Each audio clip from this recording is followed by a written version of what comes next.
Right, well, let's just start with the news that's just come out. Sam Bell going out on loan. It just talks through the sort of thought process why you've done that now.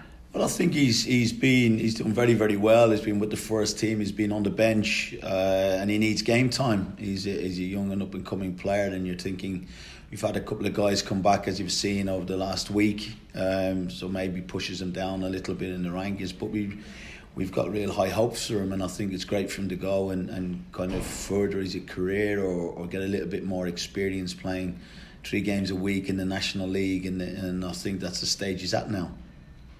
Yeah, because Nigel certainly before the season was very keen on keeping a lot of the youngsters around the camp. Do you think that having them for the last 2-3 months since the start of the season it has developed them more than sending them out for an extended period of time? We think so, because we've got to get the foundations in. I think with the young players we have to put the foundations of what the club is, and we know them inside out, what they need to work at and what they need to improve on, and then you send them out to learn the business end of it. And as I said, every interview I do, it's the 3 o'clock when 3 points matter. I think is a huge learning curve for them, but they've got to go at the right time, and it's about Bristol City. It's not about anybody else. So I think at the moment it's good for him with the National League. He's got a month. He can come back within a month, if we need him. So I think it works out well for everyone in that way.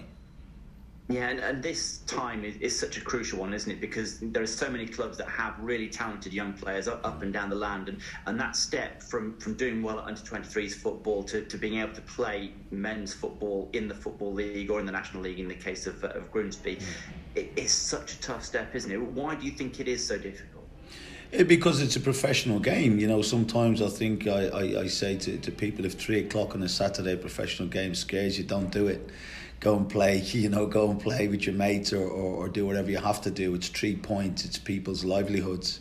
It's the nature of the business that we're in. We play football, but football's a business when you're a professional. So I think it's going out there and knowing how much it means to everyone. Not saying that an under-23 game doesn't, or coming on for 10 minutes with us, but I just think it's the learning curve of that. And again, it gives them exposure to different levels, and we can judge then how well he does at that level to see where we direct him in his next one, or if he stays or whatever happens. So I think it's brilliant for him, but at the end of the day he's got to go and do the business. It's a manager taking him in to do a job who's looking to get the 3 points every time he play the game. So he'll play if he is what we know he is, and he works so hard. The kid, he's a great guy to work with. Absolutely 110% dedicated to football. So hopefully he does very well, like Riley Towler has been doing, and then we go, where do we move him from there? Yeah, absolutely. And interesting chatting about one of the other youngsters in Alex Scott playing a slightly unfamiliar position at wing back. I mean, 2 very attacking wing backs with him and Callum at the weekend. Is that something that you're looking to do going forward now, you think, in terms of that being a real focal point of getting your team up the pitch? Well, it's getting the best players fit and the best players available to go. Alex had been away with England, been involved in 3 international games over the international break. So when he come back, you really got to assess him. He's only a young man, a young guy finding his way. We can't think that he's by any way, by any means the finished article. He's got a lot to go, but what a great start he has and the quality that he has. But it was something that we thought we needed to do when we spoke about it. Every game it brings up different challenges, but it was something that we thought we can go with. We thought it suited the players, the 2 athletic guys, Callum and Alex. And as much as I think that people, yes, they're front foot, but isn't it great to see them being so honest to get back into shape sometimes? Or you play 4-4-2, they got a full back there to sit and protect them. But they were willing to do that for the team, and we thought it worked well at times. Yeah, absolutely. And from your own point of view, I would imagine very happy to have a bit more company on the sidelines and have Nigel back on match day. We haven't spoken to you since that Coventry match. It must make such a difference to you and how match day sort of unfold. Yeah, there's no doubt about it. He's the leader of the ship, and as I said, the assistant manager, I'm here to assist the manager. So it's great when the manager is around, but it's very, very important that He manages himself as well. We want a healthy Nigel, we want a strong Nigel, the guy that we all know. So it's very, very important that he's right. As hence like today, he said to me, "You do the press." He's in the building, he's around, and he said, "Can you do the press today?" So it's fine, it's no problems. But there's no doubt there's definitely a lift in the place when he's here. Yeah, always a pleasure to speak to you, Curtis, and never a problem with that. I was very interested because post-match Coventry, you were very much asking the players to step forward, and it's on them to put their best foot forward, effectively, which is something that Nigel reiterated before the weekend. Did you feel that you got that kind of response on Saturday? Yes, I think we did. I thought there was a reaction. I thought, especially in the first half, we played well and we worked hard. But the biggest thing for us, and the biggest thing, as you guys know, is consistency in the Championship. Consistency is a wonderful thing, especially in the Championship, because sometimes you're playing in the Premier League, you have the consistency, and then someone will beat three and bend it in the top corner, who's cost 120 million, and there's nothing you can do about it. But I just think that the consistency of it, it was a reaction. I thought that we did well. We worked very, very hard, and there's something that we haven't doubted with the guys, but sometimes you got to work smart. And I think it was a good performance, but at the end of the day, it's one performance out of 46 games in a season. So we just have to keep working on that consistency. But what we did see is, the fans' reaction was brilliant to the guys, because they know they're putting a shift in, they're willing to play. I said after the game, you got to play for that, and that's why we're here, and that's why we're in the game. And I think the fans appreciated the work that the lads put in, and I think the lads appreciated the support that they got when they were a little bit tired at times in the game. Yeah. So next up is Stoke, who've been having a very good season. Do you see this as another step up in quality of opposition?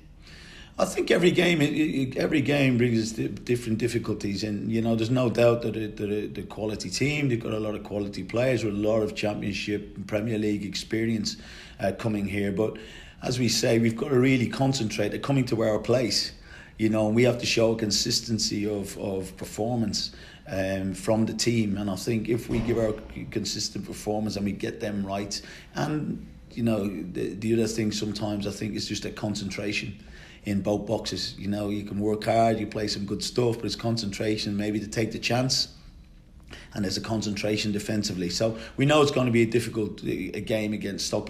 They all are. Every game has been difficult. I'd speak to you next week, and we'll speak in a month's time or 2 months' time, and we'll say the exact same.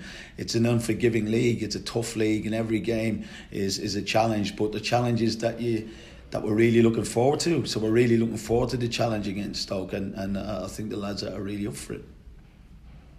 Curtis, thank you. Thank you. Cheers. Hey Curtis, hey. James here. How you doing? You okay? Yes, I'm fine, James. Good stuff.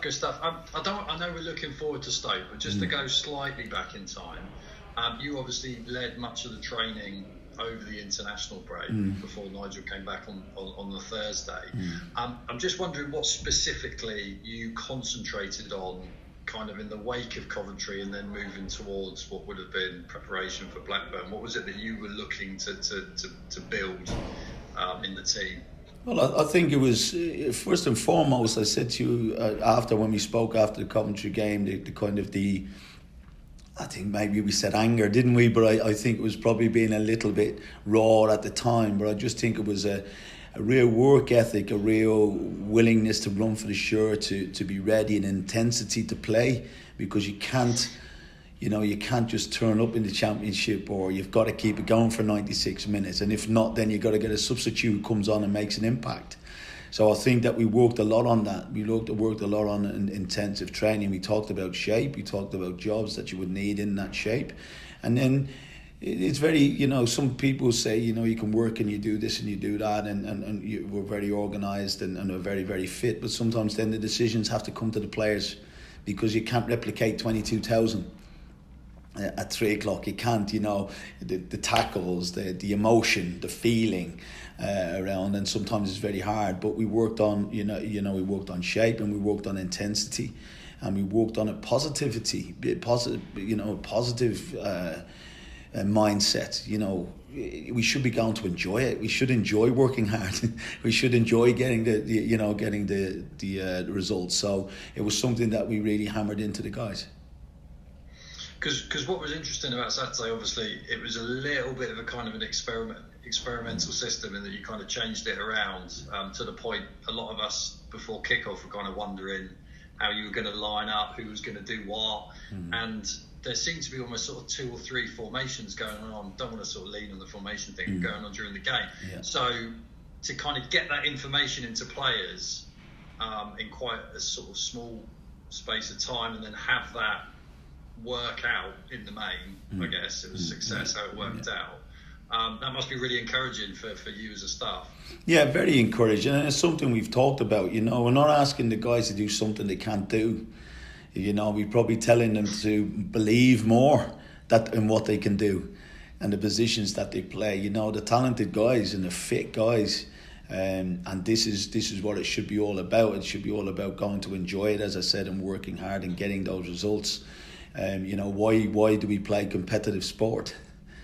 To be successful and go enjoy it. So it was great, but isn't it brilliant that, James, that you can look at it and you go, okay, it was one game. Now we have to have the consistency.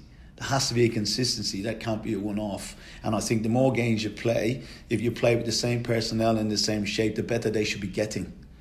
And that's what we should we should be looking forward. Instead of looking back and thinking, okay, what could you do better? You would think, in the game, in the heat of battle, some decisions were probably weren't exactly as we kind of planned and said we should do. Some worked probably better than they did. And then you look at them again and you go, okay, let's have a little think about that. We get them in the little individual units and we say, I think we could do this better, or we could, maybe don't do that, maybe do this more, and that. So, it's an ongoing thing. But the biggest thing for me and you, and I think of everybody, if you see the lads, I think the fans stayed behind and gave the guys, a real good send-off off the pitch, because they've seen the effort they put in. And I think everything that we do from training, as soon as they walk in the building, that should be what they're doing. We're coming to work, it's not a 5-a-side competition, it's not a game of table tennis, we're getting ready to play football. So I think that that was something that, again, we've been hammering in. Did you do any specific work with Callum? Obviously, I know he was on the other side, but being a full-back, he said after the game, in particular, the defensive side of the game is something he needs to improve. Is that kind of something in your remit to work on with him? Yeah, we will, the same as Alex, I think. But you're probably an Eamon, Han, Noah, they're young men, young boys, and they haven't had hundreds of games. They haven't had 100 games, accumulation, they haven't, been in the championship for 5 or 6 years. So I think they all need something, and they're all willing to listen, and everything we do is positive. Nothing is to be critical. If we say and we show clips that they didn't do exactly what we wanted, and maybe they should think about it a bit more, none of it's critical. That's the first thing. Everything that we're doing is trying to make them better, and if we can make them better, then the team's better. And then the club gets better, and then we all learn from that. So it starts with that. And the good thing, Callum, he's an Irish international, Callum. And he's 26. He should be coming into the prime. What he needs now, I think, with Callum, he did brilliant. It was great for him to get a goal. He was a threat. And as you said, he worked his socks off to get back into positions. Sometimes when it's an unforgiving position, I played in it a few times myself. So it's one of them. That is something that we'll work on. But it's easier to work with people who are willing to do it and who are desperate to do it, isn't it? In any job or any walk of life. So I think, yes, it is my remit, but it is also as a coaching staff that will keep. You mentioned Iman's full debut. What was the kind of what was your reaction? Obviously, there's pride there, but in terms of sort of technical thing, how do you feel he performed? I thought he did very well. The one thing I did say to him after was he wouldn't have thought it was his first full start. He wouldn't. He put his foot into a few tackles. It's a little bit crazy in the championship. Sometimes it's on like a roller coaster or a bumper cars. It's flying around you and that. And I thought, and again, he's only a kid. He'll get better. There's no doubt. There's things he needs to improve on. But what he's got as a foundation, as a player, and probably the biggest thing is a mentality. Because I don't think you may say because of the heat of battle. I've looked at the video again. He didn't look fazed. You know, he didn't look phased. You know, he's desperate to get on the ball. He wants to play, and I think sometimes that shows a real braveness. And hence he was in the team because he's trained like that. And he's worked his socks off, and there's no doubt he'll get fitter, and there's no doubt he'll get better, and there's no doubt he'll make better decisions. So I think overall, you know, I wouldn't let's not get too carried away with the lad. I thought he had a great game, played very well, worked his socks off, but you know, I'm looking forward to seeing him after 20 games. You know, and obviously Antoine returned to the squad, got on the pitch. I thought it was interesting because Chris Martin hasn't been substituted many times this season. That kind of Nigel and I guess you guys as well as a staff had the sort of the trust in Antoine to come on and do that role that Chris has been doing so often throughout the course of the season. What was that? Sort of your instructions to him? Yeah, again, it's tactile. You know, it can't be the exact because they're different players. You know, they've got different strengths. You know, so when he comes on, he has to make an impact on what he does. He gives us that, you know, that stability, but he gives us a strength and a real pace, doesn't he? But again, he's only just come back. He's had a bit of a broken couple of months, as in with little injuries and little niggles and stuff. But the brilliant thing for Nigel and the staff is that we have the option. We've got the option to bring him on because he's fit, and then we had Bakes coming back, and we Joe Williams, and then you know, you've got Alex coming back from international duty without any niggles. Thomas, you know, had a niggle when he was away, but he was fit enough to play. So it's brilliant to have the options, and when you've got the options, then you can talk about shapes and you can talk about you know, what we're going to do on the day. But it really comes down to the personnel you have. How far off would Antoine be in terms of competing for a starting role, do you think? Well, he's there, isn't he? He's there. You said that. He's ready. You know, the only way we can really get him up to match fit is by playing matches. So, you know, so it's great. You know, you do different games. You can do all the running. But again, it's about the professional championship game. So he's ready. And as I said, he's we put him on. You know, we don't put him on. You know, we put them on because they're effective. We put them on because they're good enough, or they have to make an impact for our team to get the result on the day. So he's there. It's a trust thing, isn't it? So we're putting him on because we're saying we know you can make an impact, and I think that shows that he's up. He's really in our thoughts now. Just finally, just to run out. I mean, Nigel said it right at the end on Saturday, but Matty James for Wednesday, is that a bit too soon for him? We're looking at him, you know. Again, James has been very, very important for us, and I think it's something that we're just looking at. You know, I think it's very, very important. After these, you know, after the next couple of weeks, you've got Saturday games. You know, the Christmas period, which gives people a little bit more time then to recover, and we can literally give them individual weekly programs as such. We'll do our team stuff, but then you can push different guys, keep Joe's strength up, or, you know what I mean, get more fitness work in Antoine if he needs it or whatever. So I think he's in contention, but again, we won't rush him. Okay, and sorry, I meant to ask, how important was Joe Williams' performance on Saturday in that context of kind of Matty's position? Because you're not having to rush Matty back because Joe played so well on Saturday. Is that a reasonable sort of conclusion? Yeah, well, I think that, you know, the both of them in that midfield area, you know, as well as Aim was kind of floating around the midfield area but playing in 10. I think Tyreek has been very consistent in his play, and I think it's something that he needed to do and needs to keep working on, because there's no doubt he has the ability. So now it's just keeping that consistency of ability, you know, for him. So I think the both of them work very well together. And Joe is another bonus because he is frenetic. We have to calm him down sometimes. He's a great guy. You've probably talked to him a few times, and he's desperate to do well. You've got to kind of, you know, you say, like, whatever you say, just say, take it easy. You can't take it easy. You couldn't, you know, game of chess would be the quickest game of chess in the world. You know, so it's one of them. That's the kind of guy he is. So I think that it definitely helps. You know, we've got 3 games. He's coming back. We've got to assess Joe. But there's no doubt, as I said to you, having the options of all these players is a great thing for the manager, and that's what he's working on. So is there a slight concern that Wednesday he might not be able to do Saturday, Wednesday, Sunday then? No. I'm just saying that we've got to manage him like we have to manage ourselves. It's 3 games in a week. No, I'm not saying that. I'm just saying that, everything will be taken into consideration about the game. But, when lads are playing brilliantly or they're playing very well or they've come in and made a huge impact, you wouldn't be looking to change them, would you? Do you know what I mean? So, but at the end of the day, we've got to assess the squad. We know how hard the game's going to be. We're going to need all of them, so we're ready. Great stuff. Thanks for your time, Curtis. No problem, guys. Thank you very much. Yeah, thanks, Curtis. Cheers. Thank you. All the best.